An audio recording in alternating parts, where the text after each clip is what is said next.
Squinting into the late afternoon sun, Mel swung her Toyota Camry around the corner and onto the main street of the small town.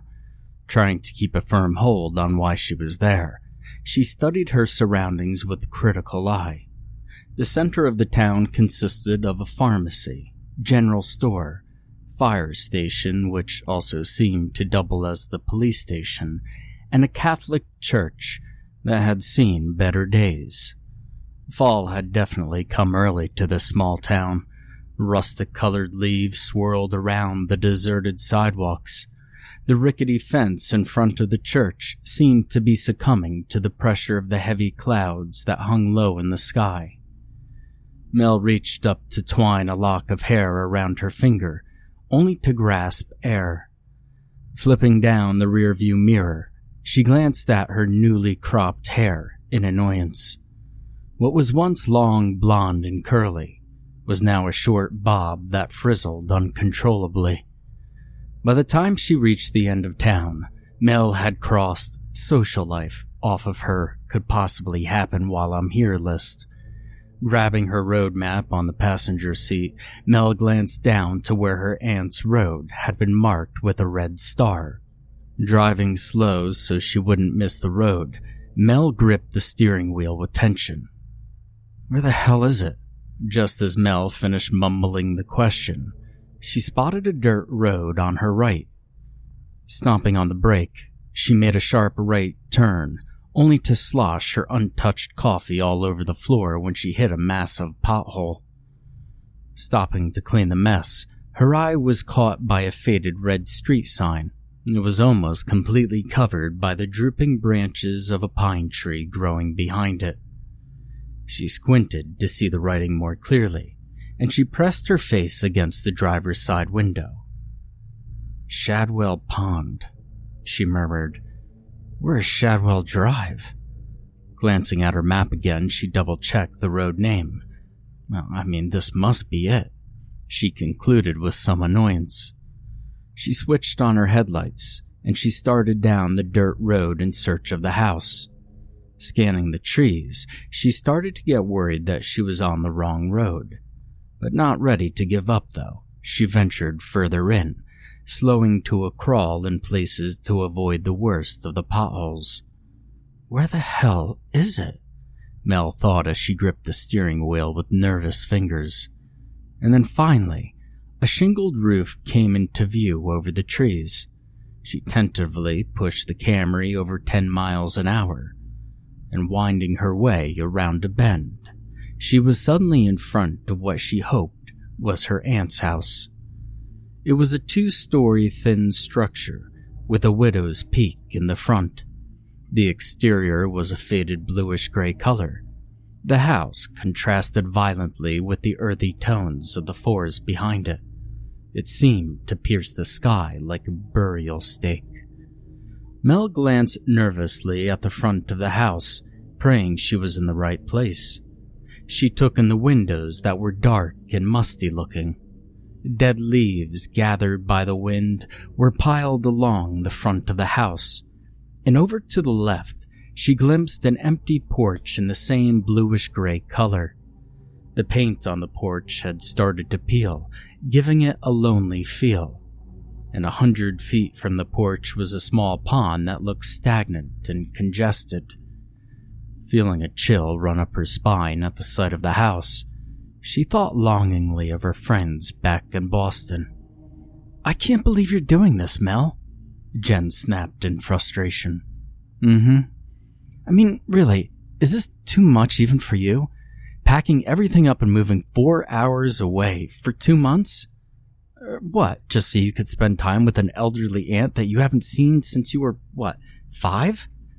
I just really don't get it, Jen exclaimed, sitting down on the stripped bed. Look, I know how this looks, Jen, but I have to do this. I'm hoping my aunt could tell me more about my dad. You know how quiet he was. I miss him. I thought she could tell me more about him. She held her hands out imploringly, hoping her friend would understand. It's just for a couple of months. She needs a home nurse, so I'm going to help her out until she finds one. Well, I just don't get why you didn't spend time with her when your dad was alive, Jen sulkingly responded. Well, they were estranged for a long time. Not sure why, but they were close when we were kids. She's the only connection to him that I have left. I just hope you know what you're doing. Sighing, Jen hugged her friend close. Snapping out of her reverie, Mel sighed with frustration. There's no going back now. Shutting off the engine, she stepped out of the car and walked slowly toward the front door. She skidded to a quick stop when the door was thrown open, and a middle-aged woman stepped out. She hastily pulled the door closed before hurriedly making her way down the front path, towards Mel. "Melanie Drott," the woman rasped. "Yeah, that's me. I'm Sadie's niece." Mel tried to meet the woman's eyes, but she kept them directed at her feet. "Are you the visiting nurse?"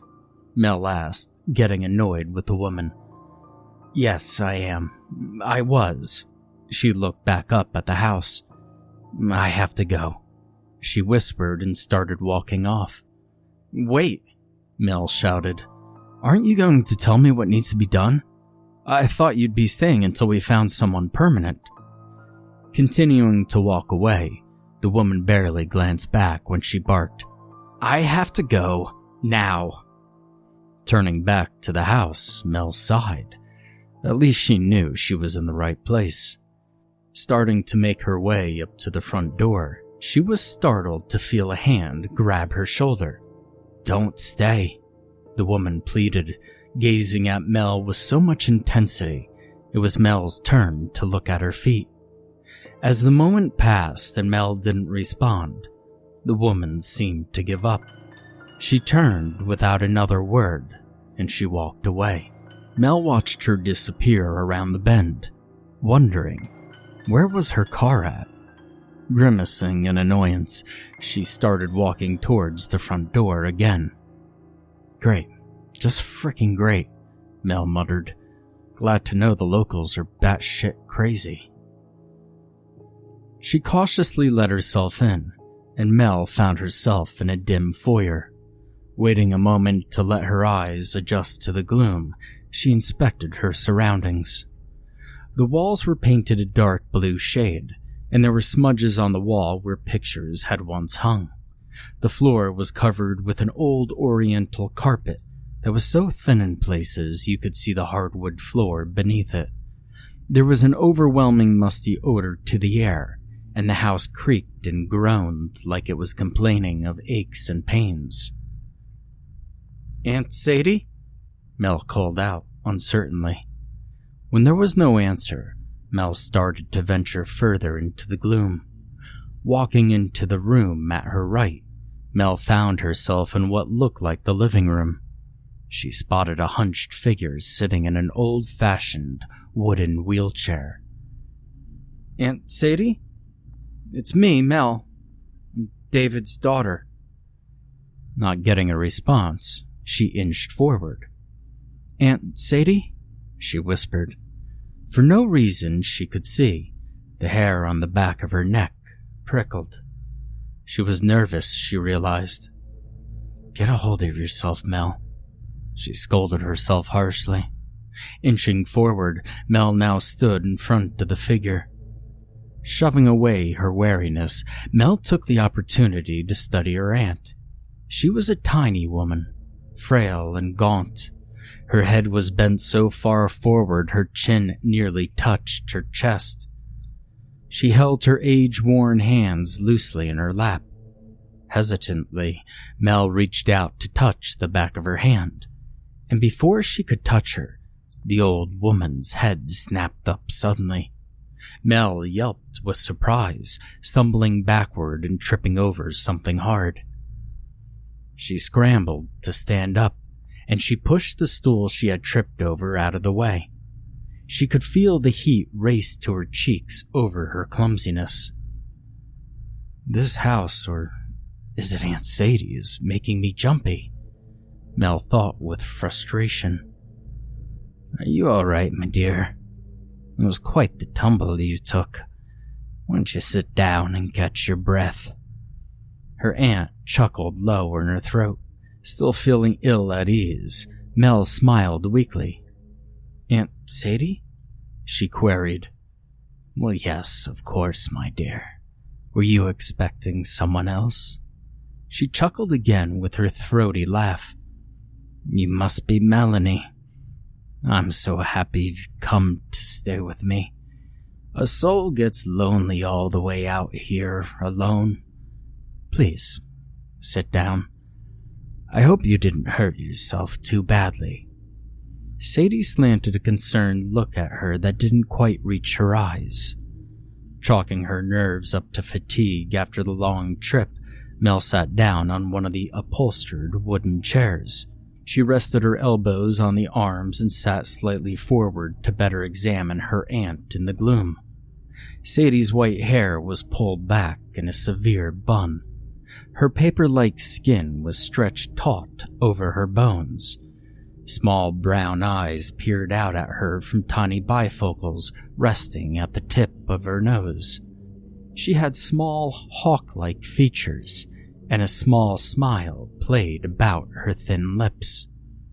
Not sure what she had been expecting, Mel felt as though she had never met this person.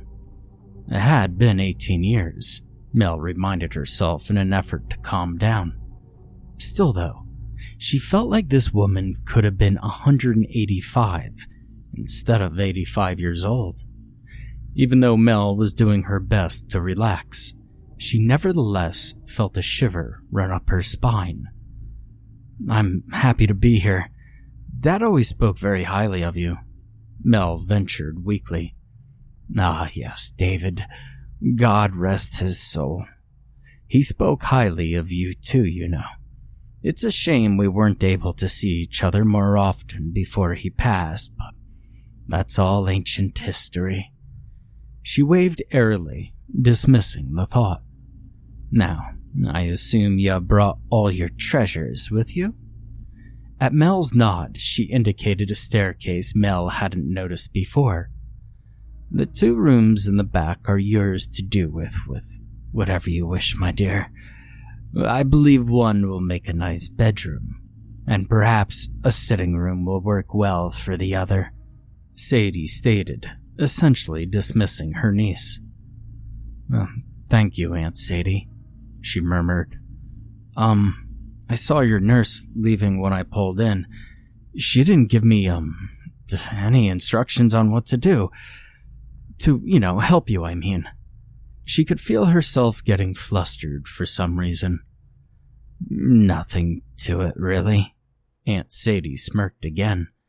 "I can manage to take care of myself quite well, but I do need some help with heavy cleaning and lifting. Also, I no longer drive. I'll need you to run to town every so often. We have groceries delivered, so it won't be too often, mind you. I hope that's not too much for you." "Of course not, Aunt Sadie." Mel fought the urge to roll her eyes at being informed she was going to be a glorified maid. Feeling a burst of her old confidence, Mel decided to confront Sadie about the not long departed batshit crazy nurse. "Aunt Sadie, if you don't mind me asking, why did your nurse leave? I thought she was going to stay until someone permanent could be found." Mel was annoyed to find that she was stuttering. "It's pretty unprofessional to leave like that, plus she seemed a little weird," she decided to add. "Oh, pooh. Wendy, well, she scares easily. Silly creature. There's nothing to worry yourself about, though. Now, you must be hungry. Why don't you find something to eat while I take a nap? We could chat more later, honey." Sadie turned away without waiting for a response. Realizing she had been dismissed, Mel slowly made her way towards the stairs. Glancing back over her shoulder into the dimly lit room, Mel watched her aunt turn her wheelchair and propel herself onto the porch. 4 days later, the uneasiness Mel felt when she first arrived had not dissipated. After her brief interview, as Mel thought of it, with her aunt, she had climbed the stairs to find her rooms, expecting the worst. Her intuition, she realized, was still working. The 2 rooms Sadie had given her were more dark and shabby than the living room. Every surface was covered in a thick layer of dust, and the musty odor of stored linen was pungent. Attempting to lighten the rooms, she had scrubbed the windows until her fingers were raw, but she could not coax the sun in to brighten up the space. At first, Mel assumed the rooms had belonged to the departed nurse. Annoyed that the woman had left all her belongings, Mel went to work clearing out the space. It soon became apparent to Mel, however, that the room, or at least the contents, did not belong to Miss Batshit Crazy at all. Who the hell leaves all their stuff like this? Mel asked after about an hour of packing up old clothes. Mel's interest had been caught, though. The style of the clothes was from 2 or 3 decades ago. And not only that, but they were clothes very out of place in New England. Mel examined a cowgirl-type pencil skirt and a horrendous denim button-down blouse with rhinestones glued all over the breast pockets. It was in the last drawer, however, that Mel discovered an old hat box. Lifting it out of the drawer, she was surprised by the weight of it. Mel sat down at the edge of the bed and gingerly removed the lid. Hundreds of photographs greeted her. She scanned the contents of the box. Many of the pictures were black and white, but all were definitely old. As far as she could guess, most of the pictures were taken in the 1970s, somewhere in Texas, judging by the wide spaces and old-school oil rigs in the background. Who the hell are these people? Mel thought, mystified. She didn't recognize a soul. As she continued to comb through the pictures, one face kept popping up. She was a pretty woman with brown hair and blue eyes. She was tall, athletic, and had a genuine smile in every picture. Why would you leave all your stuff behind? Mel asked the empty room, convinced now that the belongings belonged to the woman in the photos. Maybe she vacationed here, she mused. But why would you leave all your stuff?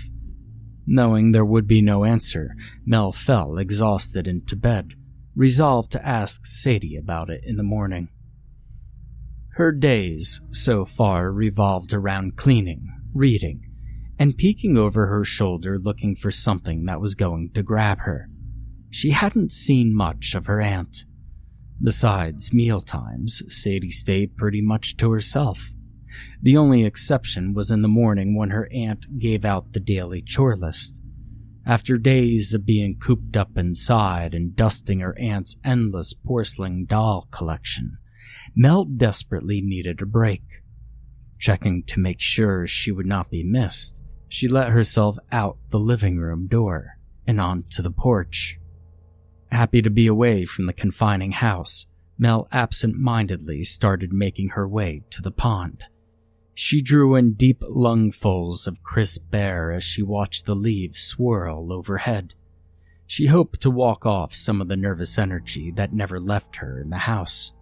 And despite how uneasy she felt in the house, she had made an effort to gain some insight into her aunt. Sadie was an eccentric old lady that kept to herself. She spent hours on top of hours sitting on her porch looking at the pond. If she was being honest, it was her aunt, more than the house, that made her so uneasy. It was something that Mel couldn't put her finger on.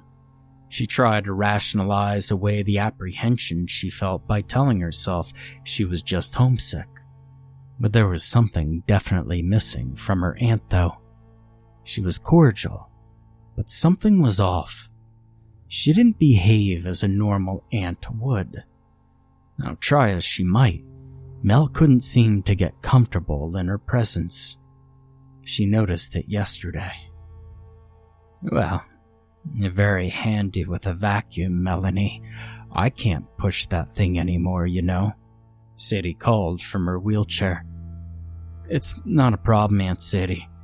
I played a lot of sports in high school and college. I maintained most of my strength, she called over her shoulder as she moved yet another upholstered chair out of the way. Finishing up, she wiped the sheen of sweat from her forehead. Aunt Sadie, I've been meaning to ask you about something. There was a box of pictures and other personal things in my room. What would you like me to do with them? Mel asked, studying her closely. Glancing up from her knitting, Aunt Sadie grimaced slightly. Oh, those belonged to the young girl who stayed with me years ago, my dear. Nice young girl. Couldn't mind her own business, though. Silly creature. Well, do you know where she is now? I don't mind sending the pictures to her if you know where she's moved to. Mel asked, still thinking about her aunt's previous response. Oh, you don't need to bother. She drowned in the pond, don't you know? Well, that's why her things are still here. She laughed softly as she bent her head back to her knitting. Sighing, Mel rolled her shoulders to ease the tension. The conversation about the girl had bothered Mel. Sadie had been so cold, so unfeeling about a woman she knew that had died at her house. Her tension only continued to grow as Mel also realized Sadie would not talk about her father at all. Every time Mel brought it up, her aunt would withdraw with thinly veiled hostility. Surprised to find herself at the pond's edge, Mel gazed out across the water. Absent-mindedly, she crouched down and picked up a fallen leaf. And tracing the delicate veins, Mel thought about the woman in the picture. Why would she go into the pond? It was congested with muck, fallen tree limbs, and lily pads. Mel couldn't imagine anyone would be willing to step foot into the murky water, and suddenly, feeling a chill creep up her spine, Mel sprang nimbly to her feet.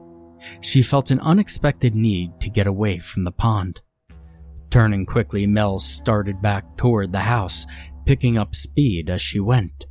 A consuming feeling of being chased washed over her.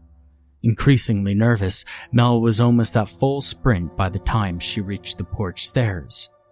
Risking a glance behind her, she searched the pond. There was nothing but a blur of decaying foliage, but she could have sworn she felt eyes on her back. Slamming the door, Mel put her hands on her knees and sank to the floor. Sitting cross-legged on her bed a few hours later, Mel pulled the box of pictures onto her lap. She had almost managed to convince herself that whatever was going on here was all in her imagination. You're just being so stupid right now, she berated herself. She knew, though, it was time to go. Whatever haunts this place isn't good, and it's not going to get any better. God, what do? Mel whispered. She didn't want to leave without getting some answers about her dad, though, no matter how much her instincts told her to run. For some reason, she felt like her aunt was holding something back about her father. Pulling a random picture from the box, Mel stiffened with surprise and sudden terror. She had not noticed this picture before. It was a picture of the woman who drowned, and Sadie. They were standing in front of the pond. Sadie had her arm around the girl's waist in an awkward pose, and Sadie's face held the same smirk she always wore for Mel, cold and without humor. The pond behind them was pitch black. Odd, especially as it seemed to have been a sunny day. But what caused Mel to tremble with fear, however, was the woman's expression. She was not smiling like she was in every other photo. But that was not it either. It was her eyes. They bore into Mel's with the same terror that she was feeling at that moment. Trying to breathe deeply, Mel leaned back against the headboard. "Just stop being stupid. It's nothing. You just need to go home," Mel chanted, trying to calm herself. But try as she might, Mel couldn't shake the feeling of dread in the pit of her stomach. Her aunt knew more about what had happened to this woman than she said. She was involved somehow. What is she hiding about my dad? Maybe they're connected. She pushed the pictures onto the floor. Hopping off the bed, she went in search of Sadie. She would get her answers, and then she would leave. Downstairs, Mel spotted Sadie in the kitchen. "Well, there you are, darling. I thought you were gonna sleep the day away. Come, sit. Well, I've made us some soup for supper," Sadie drawled. Startled by her accent, Mel halted, then slowly walked over to the table. Peering into Aunt Sadie's face, she asked, "Are you okay, Aunt Sadie? You sound different." Wheeling herself to the table with 2 soup bowls on a tray, Aunt Sadie smiled up at her, baring her teeth. "Well, I'm just fine. I sound the same as I did yesterday, I'll bet. Now, eat up this good soup before it gets cold." Not understanding what game she was playing, and feeling even more agitated, Mel decided to let it pass. She picked up her spoon, and she took a tentative sip. The soup, though delicious, might as well have been ash. "Aunt Sadie?" Mel whispered timidly. "I wanted to ask you something about my dad. Why didn't you guys talk or visit more? You said you were close when you were kids." "Well, who do you mean, darling?"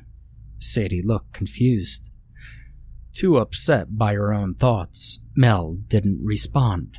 Reaching up to twirl her hair around her finger, Mel let her hand drop back to the table when she again found only air. Looking at her aunt from under her lashes, she found Sadie staring at her with a big smile that didn't look right on her face. The smile sent a fresh wash of misgiving through her, which only doubled when she looked directly into Sadie's eyes. "You know, I'm tired, Aunt Sadie. I think I'll turn in." Mel almost shrieked and took off for the stairs at a dead run. Mel threw herself on the bed and stared at the ceiling, trying to control her breathing. But try as she might to convince herself she was homesick or just jumpy, Mel knew there was something not right about her aunt. Why would she start talking with a Texas accent? She should have felt better if she knew her aunt was just pretending or playing a joke, but something told her it was neither. Suddenly feeling chilled, she buried under the covers trying to warm herself. She rolled onto her side and hugged her knees to her chest. Squeezing her eyes shut, she promised herself she would insist on answers about her father tomorrow, and then she would tell her aunt she was out of there. The next morning, Mel sat on her bed in her pajamas, staring at the floor. Rolling her head from side to side, she studied the carpet under her feet. She felt tired after a restless night of disturbed sleep. The feeling of dread from last night had been replaced with dull fear. Deciding on a hot shower to ease the tension, she grabbed her shower bag and headed for her bathroom. Feeling a little bit calmed by the hot shower, Mel decided to confront her aunt about her father and the woman from the photos. She found her aunt out on the back porch staring fixedly at the pond, and she was relieved to find that she was back to talking like herself again. Can we talk, Aunt Sadie?" Mel asked with as much confidence as she could muster. "Oh, I'm really tired, Melanie. Perhaps another time," she sighed. "I had hoped you would run into town and pick up my prescriptions, though. If you wouldn't mind, my dear." Even though she wanted her answers now, Mel couldn't stop herself from jumping at the chance to get away from the house and her aunt. "Of course, Aunt Sadie. Can I get you anything else while I'm out?" she asked quickly. "No, thank you, my dear," she said and picked up her knitting. Turning the engine off, Mel sat in her car in the driveway, gripping the steering wheel. It was dusk. She had done a lot of thinking while she was in town. She wanted to go home, and something was definitely not right here, and she wanted to get away from the constant feeling of dread. Maybe when she got home, with some distance and time, she could figure it all out. She knew there was some piece of the puzzle right in front of her, but the constant tension and fear kept her from seeing it clearly. Mel had managed to find a home nurse agency in town, and they were willing to send out someone temporarily until someone permanent could be found. She asked the manager to send the temporary nurse out the next day. "Only one more night," she assured herself. The one promise she made to herself was getting her aunt to give her some answers before she left. She knew her aunt was holding something back, something dark, and she wanted nothing to do with it. She would not leave without more information about her father, though. Sadie owed her that much. Feeling helpless yet determined, Mel slipped out of the car and started walking towards the side of the house. She knew where Sadie would be. She spotted her on the porch. Mel slowed down and took a deep breath. Squaring her shoulders, she stepped onto the porch. "Aunt Sadie, I need to talk to you." To her chagrin, she could hear her voice tremble slightly. "Where have you been? I thought you would have been home earlier," she said sharply. Deciding to just come out with it, Mel ventured. "Aunt Sadie, why won't you talk about Dad? I feel like you aren't telling me something. Why do the two of you never visit each other?" "Melanie, this is not an appropriate subject at the moment," Aunt Sadie snarled. Taken aback by the strength of her anger, Mel decided to try pleading with her. "Please, Aunt Sadie, just tell me. I want to know more about him. He was just so quiet.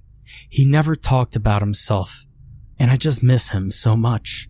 "I will not say another word to you about this, Melanie. Now is not the time," she said between her clenched teeth.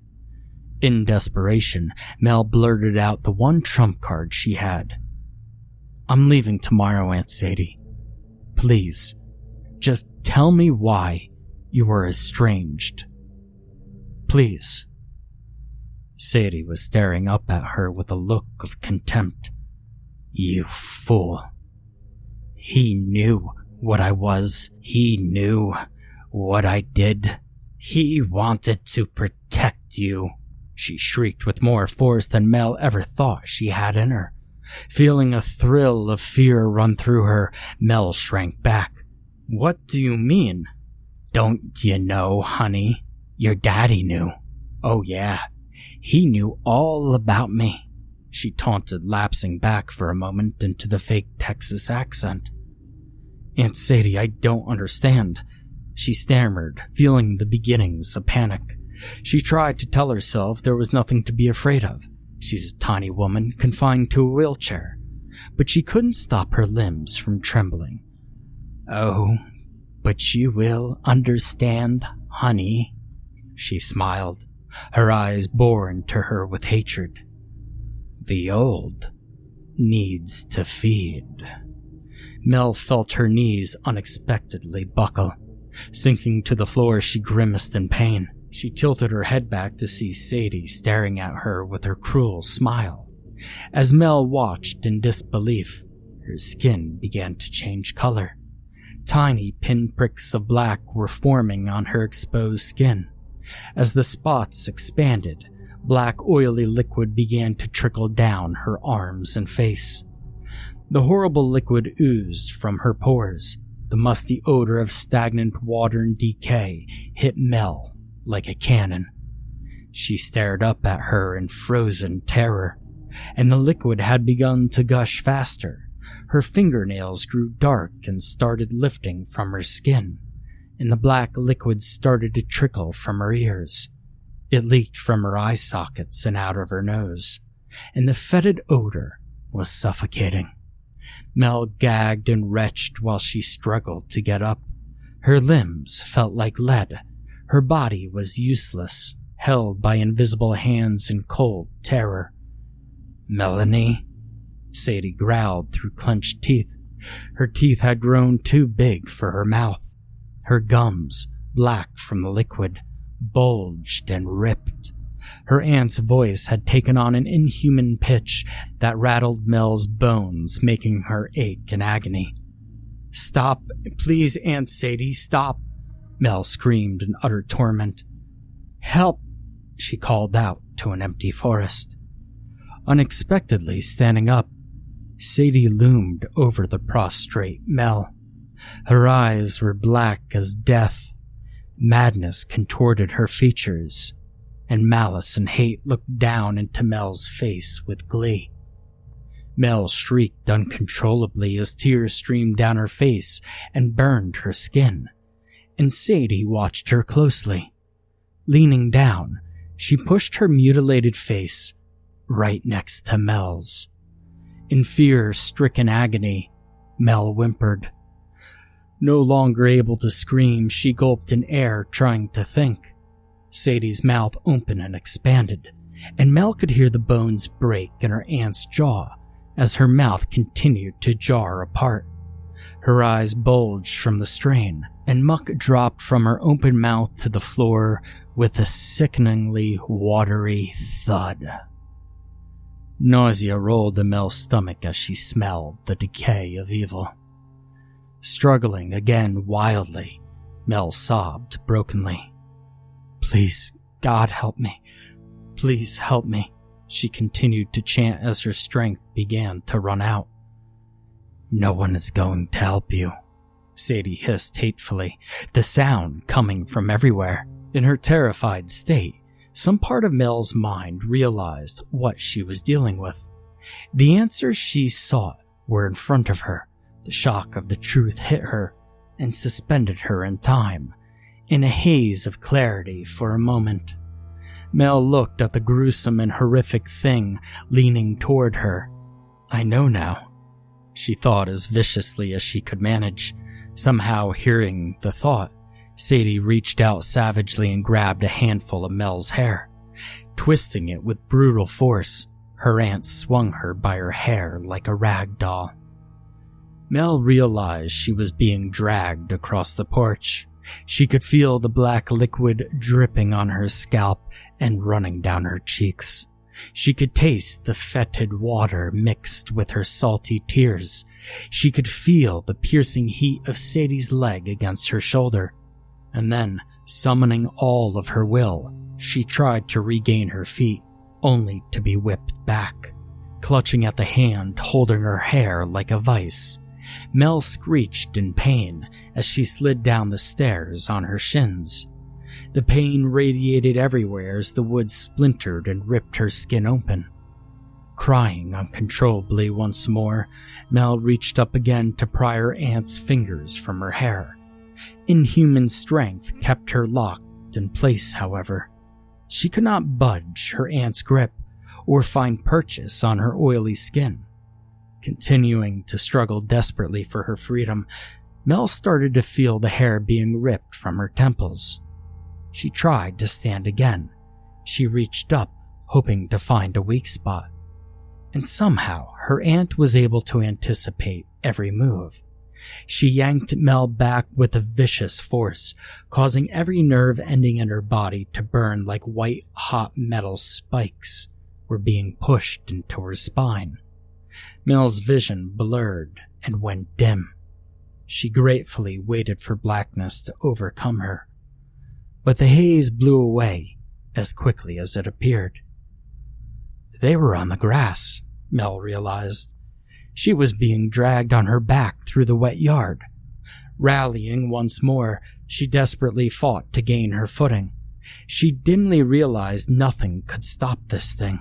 The inhuman rage radiating off of her was suffocating. "We need a new one," Sadie whispered, sending chills into Mel's hearts. "We have to find another." Cold, wet grass was suddenly replaced with the stinging grit of sand on Mel's back. In shock, she realized they were at the pond. Stomach rolling with renewed panic, she fought again to free herself from her aunt's strength. She wailed in despair. With one last vicious yank to her scalp, Mel was free. She landed on her hands and knees at the water's edge. Sobbing in uncontrollable gasps, she determinedly got to her feet, and Sadie stood in front of her. Her appearance had been somewhat restored during the walk to the pond. Her eyes remained black and dead, though. Her cruel smile remained as well, and widened as she stared at Mel with a joyful malice.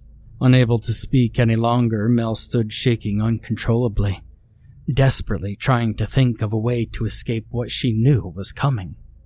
And feeling something cold and hard close around her ankles, Mel looked down, only to have her feet whipped out from under her.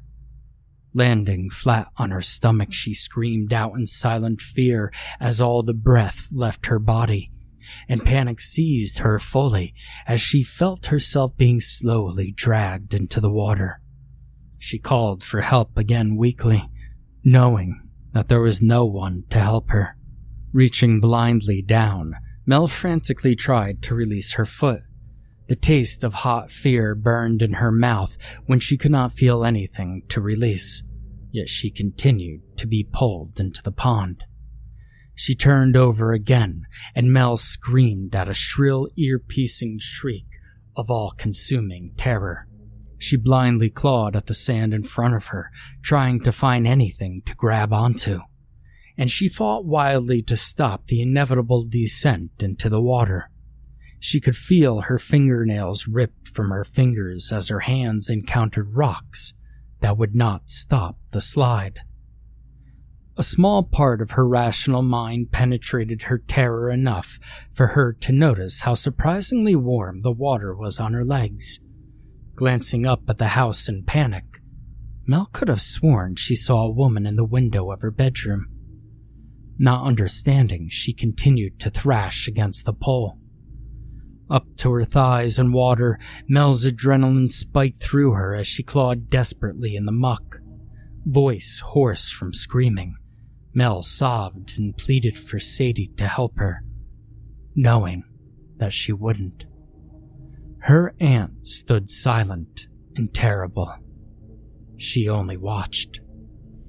Feeling the water reach her upper torso, Mel tried to flip herself over so that she could sit up, only to find her legs were cemented in the muck. Muscles aching, she felt the suffocating water at her chin. Her lungs burned from the lack of oxygen as her nose slipped beneath the surface. And at that moment, she felt strangely adrift from herself. Her vision began to dim. With one final effort, Mel tried to raise herself above the water. Defeated, she sank down into oblivion as the foul water rushed into her lungs. Sadie sat on the porch staring out at the pond. The wind whipped from high in the trees and sent a slight shiver down her spine. Distantly, she could hear a car door open and close. The sound of hurried footsteps came from around the side of the house, and before she could gather a smile to her worn face, a big-boned redhead in white scrubs came hurrying up the porch steps. "Miss Sadie? I'm so sorry I'm late. Your niece told us she was leaving today, and I hoped to speak with her before she left." The nurse stopped for her breath and gave Sadie a sheepish smile. "She left already. You already missed her," Sadie explained as she reached up to twine a piece of white hair around her finger.